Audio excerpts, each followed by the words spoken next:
Allez, on va parler du G20. Les enjeux, les coulisses d'un sommet, un sommet international qui s'ouvre aujourd'hui à Saint-Pétersbourg dans une ambiance très tendue, vous l'avez compris, entre les Américains et les Russes en particulier. Esther Lenman est avec nous. Bonjour Esther. Bonjour Wendy, bonjour à tous. Spécialiste des questions internationales pour Europe 1. Alors le G20, c'est traditionnellement un forum de coopération économique internationale, donc on parle plutôt d'économie dans ce sommet avec les grandes puissances du monde.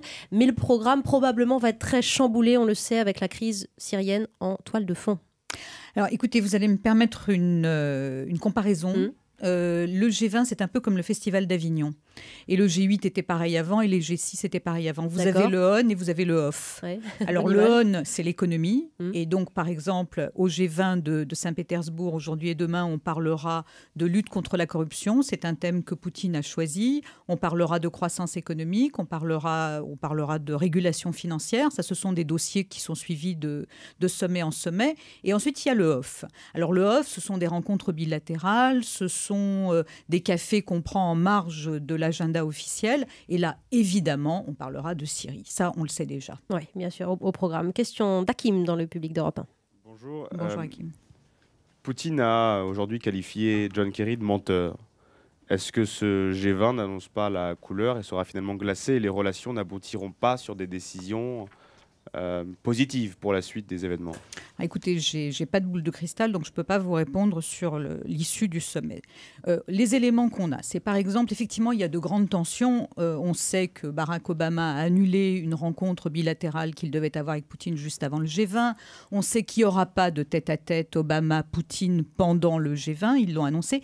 Ils ont aussi dit des deux côtés qu'il n'est pas impossible qu'ils se rencontrent dans un couloir et qu'ils se parlent. Donc, on a le côté tension. On sait aussi, par exemple, que vous savez, ça va ouvrir par un grand dîner de gala, c'est toujours le cas pour ces sommets.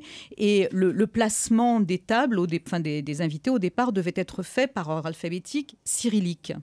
Et ils ont décidé de changer à la dernière minute et de faire l'ordre alphabétique latin, en alphabet latin, parce que si on avait fait ça en cyrillique, vous auriez eu les États-Unis et la Russie avec simplement l'Arabie Saoudite au milieu. Voilà, on a voulu espacer. Pour éviter ça, on a voulu l'espacer, donc ils ont trouvé un truc pour changer. Donc voilà, ça c'est le côté, effectivement, il y a des tensions, c'est glacial.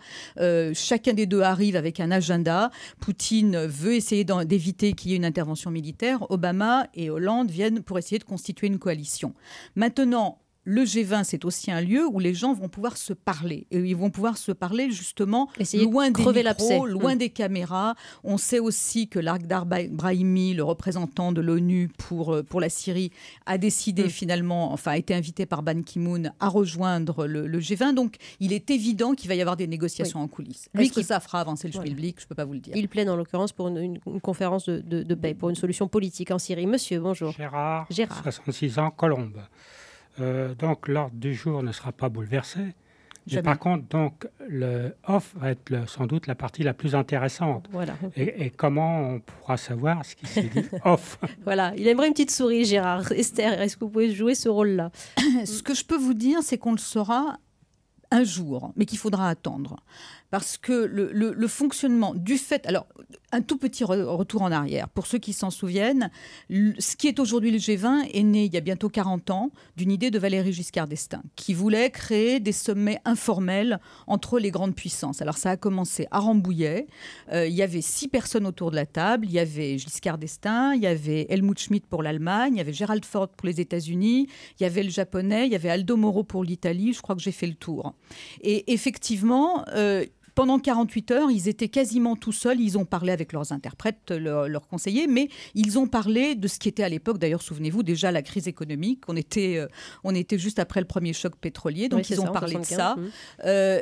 Et il tenait absolument à ce que ce soit informel. Alors ensuite, c'est la grenouille qui s'est transformée en bœuf, mais ça a gardé donc ce caractère informel, ce qui fait que on ne peut évidemment pas, on ne sait que ce qu'ils veulent bien nous en dire. Alors, pour répondre à votre question, à la limite, il faudra attendre les mémoires, les confidences des participants dans quelques années pour savoir ce qui s'est vraiment fait. Ça encourage la longévité.